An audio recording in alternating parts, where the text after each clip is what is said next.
श्री कांतीलाल आनंदराम भंडारी हे नाव श्रीगोंदेकर कधीही विसरू शकत नाही. 17 वर्ष ते श्रीगोंदा ग्रामपंचायतीचे सरपंच होते. 1965ला झालेल्या निवडणुकीनंतर ते प्रथमच सरपंच झाले. पुढे 3 टर्म ते सलग बहुमत मिळवत विजयी होत राहिले. प्रारंभी ते काँग्रेसी होते. मग काँग्रेसचे देशपातळीवर विभाजन झाले. इंडिकेट व सिंडिकेट असे गट पडले. त्याचे पडसाद गाव पातळीपर्यंत उमटले. विरोधी विचार डोईजड झाल्याने पुढे देशात आणीबाणी आली. त्यातून दिल्लीत जनता पक्ष स्थापन झाला. श्रीगोंदा तालुक्यात जनता पक्षाचे संस्थापक कांतीलाल भंडारी हेच होते.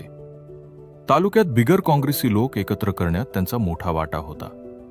राज्याचे नेते व माजी मंत्री सन्माननीय बबनराव पाचपुते दादा यांची प्रारंभिक राजकीय कारकीर्द उभी करण्यात कांतीलाल भंडारी यांचा महत्त्वाचा वाटा होता.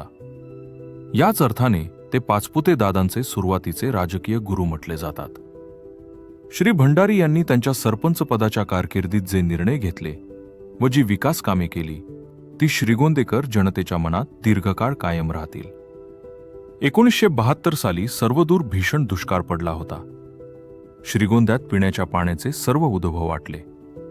मढेवडगाव येथील वाबडेंच्या विहिरीला फक्त पाणी होते. तेथून टँकरने पाणी श्रीगोंद्याला येत. पाण्यासाठी लांबलचक रांगा लागत. हमरी तुमरी होई. टँकरची वाट पाहत बाया बापडे रात्र रात्र जागून काढत. या असह्य वेदनेतून श्रीगोंदेकरांची कायमची सुटका करण्याचे श्री भंडारी यांनी ठरवले. श्री बाबूराव भारसकर श्रीगोंद्याचे आमदार होते. शेजारच्या कर्जत तालुक्यातील श्री एकनाथ बुवाजी उर्फ आबासाहेब निंबाळकर हे पाटबंधारे मंत्री होते. त्यांच्या मदतीने श्री भंडारी यांनी घोड धरणातून नळ योजनेचा प्रस्ताव मंजूर करून आणला. घोड धरणाचे पाणी कालव्याद्वारे वेळू येथील तलावात आणले. वेळूतील तलावातून बंदिस्त पाईपलाईनने श्रीगोंद्यात आणले. गावभर बंद जलवाहिन्या टाकल्या.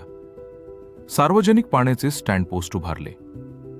दिवसातून 2दा पूर्ण दाबाने शहराला पाणी मिळू लागले. लोक आनंदी झाले. ही योजना 1976ला पूर्ण झाली. केवळ 5,000 लोकसंख्या असताना झालेली ही योजना 25,000 लोकसंख्या होईपर्यंत वापरात होती. तेव्हाच्या टाक्या म्हणजे जलकुंभ आजही सुरक्षित आहेत.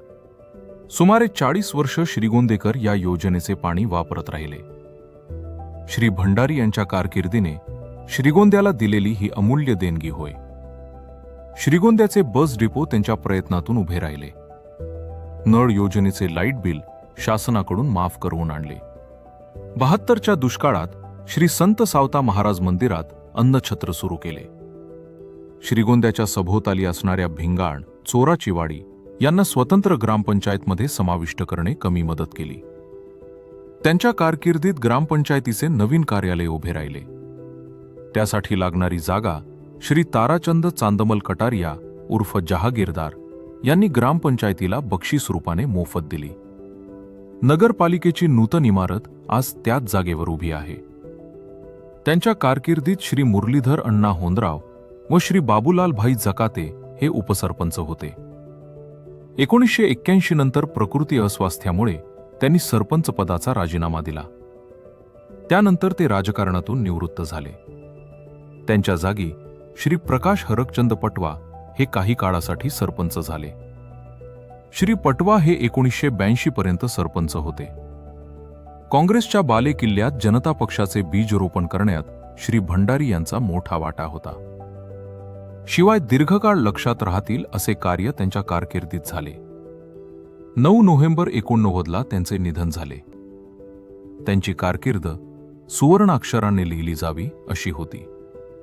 या सर्व माहितीचा सोर्स होते श्री भंडारी यांचे सुपुत्र व माजी नगरसेवक उद्योजक श्री सुरेश शेठ भंडारी. पुढील एपिसोडमध्ये पहा श्रीगोंद्याचे शेवटचे सरपंच. त्यांनी 8 वर्ष कारभार केला. त्यांना हटवण्यासाठी विरोधक एकत्र आले. त्यासाठी ग्रामपंचायतच बरखास्त करावी लागली. नगरपालिकेची स्थापनाच मुळी अशा राजकीय कुरघोडीतून झाली. हा सर्व रंजक इतिहास पुढील एपिसोडमध्ये जरूर पहा. श्रीगोंदा नामामध्ये. जय हिंद.